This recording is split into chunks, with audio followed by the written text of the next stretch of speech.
The Holtz's Heroes Reunion Brunch happening right now at the Embassy Suites in South Bend. Of course, legendary Notre Dame football coach Lou Holtz, he just walked off stage, and several of his former players all coming together this weekend to help raise money for Holtz's foundation. I had the chance to talk with the Hall of Fame coach about the work his foundation is doing, the love his players have for him, and of course, Notre Dame football. That tells me they have a poor memory. If they would have remembered how tough I was on them in college, they sure wouldn't have come back. But, you know, it's not me, it's God's blessing, it's Notre Dame. Notre Dame is caring about other people and doing the right thing, and they've done that. And so, you know, different players will come back every year. Not everybody come back each and every year. But I'm very proud of what they've done, the type of husbands they become, the type of fathers they become, the type of people they become. How are you feeling physically, and how are you doing right now? Everybody said, boy, you look good. I said, that's great, but I feel terrible. I thought I had back problems. I don't have nerve-ending problems. When I had COVID, it destroyed the muscles in my legs. I can't control my legs. I don't walk very good. I can't get up out of a chair by myself. And they're, you know, as you get older, that happens. But at one time, 5 months ago, I was blind in my right eye. I fell, hit my head, and went to the Mayo Clinic. They did a laser thing and cut a hole in it, and now it's 20/20. So my right eye is 20/20. My brain or my mind is still relatively sharp, but that's one of the advantages of being basically dull all your life. They can't tell when it digresses. But physically, I'm having all kinds of problems, but that's life. You know, I count my blessings, and it's just, it is what it is. And God doesn't make your life easy all the time, but that's part of it. You have been blessed with a beautiful wife, a beautiful family, a wonderful career. When you look back at your time at Notre Dame, what are you most proud of? The thing I'm most proud of is that we led Notre Dame during a difficult period and had great success, but we did it the Notre Dame way.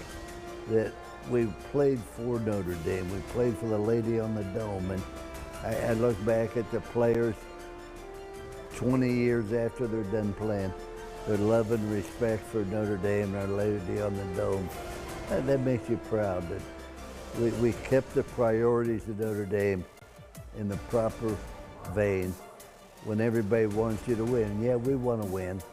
We want to win the Notre Dame way. And as I would say to the players, we're Notre Dame and they ain't. That says it all. We're Notre Dame and they ain't. Is it any more eloquent than that? I just loved it. What a gift to have the opportunity to talk with him. Coming up a little bit later in our show, Lou shares his advice for Marcus Freeman as he looks for his first win as Irish head coach. And fans may remember that before Lou took Notre Dame to a national championship, he got off to a similar start. So please remember that when we're talking about the 0-3 start. That's right. He had a chance to talk with the team last night, definitely bringing that up, and just a really great conversation. You don't want to miss that. We'll have more of that coming up in just a minute. Well, legendary Notre Dame coach Lou Holtz led the Irish to their last national championship 34 years ago. Notre Dame went undefeated in 1988, but just 2 years prior in Lou's first season, he started 0-2 and ended that year with a 5-6 record. I had the opportunity to talk with the Hall of Famer about the advice he has for Marcus Freeman. I believe in Coach Freeman. He's a wonderful person. He understands what Notre Dame's about. He understands the experience that the players should have. But as I told him the first time I met him, the player's recommendation is not always the best thing that happens when you get a job, because if I was murdered, I swear the police wouldn't even investigate it because every one of them had been a suspect. But they need a leader. They don't need a friend. Well, and that is my next question. Of course, Marcus has been sort of called a player's coach, right? And you probably wouldn't have been called a player's coach back in your day. No, except that I cared about the players. But I did feel that they needed a friend. What I felt they needed was a leader. And as Woody Hayes used to say to me when I was an assistant coach at Ohio State, you want a friend, buy a dog. To look back at your career, there's, everyone's freaking out right now. Notre Dame has started the season 0-2, and we look back at your start at Notre Dame, a little bit of a similar situation there. How did you get your team through that first year of a rocky start? I never once lost my confidence, and I never once lost the team. As I told the team then, and same thing I would tell the team now. When everybody wants to play, when the band's playing, the crowd's cheering, the TV lights are on, the question I ask, can you live with losing? Can you live with failure? If you can't live with it, you'll change it. And the only friends you have when things don't go well are those you eat with, sleep with, bleed with, pray with, and cry with. That's your family and your teammates. And now more than ever, they got to band together. They got to come together for a common cause, which isn't about them, isn't about their NFL career. It's about Notre Dame, and it's about your teammates. Of course, the big thing that a lot of fans are excited about this week are the green jerseys, but with the names on the back of the jersey. And I know that was something that you wanted off of the back of the jersey. What was your rationale for that, and what are your thoughts on Notre Dame wearing their names on the jersey this week? When I came here, I took the names off the back of the jerseys, and I believe that. The players moaned about it, and I said, you're lucky I left the numbers on.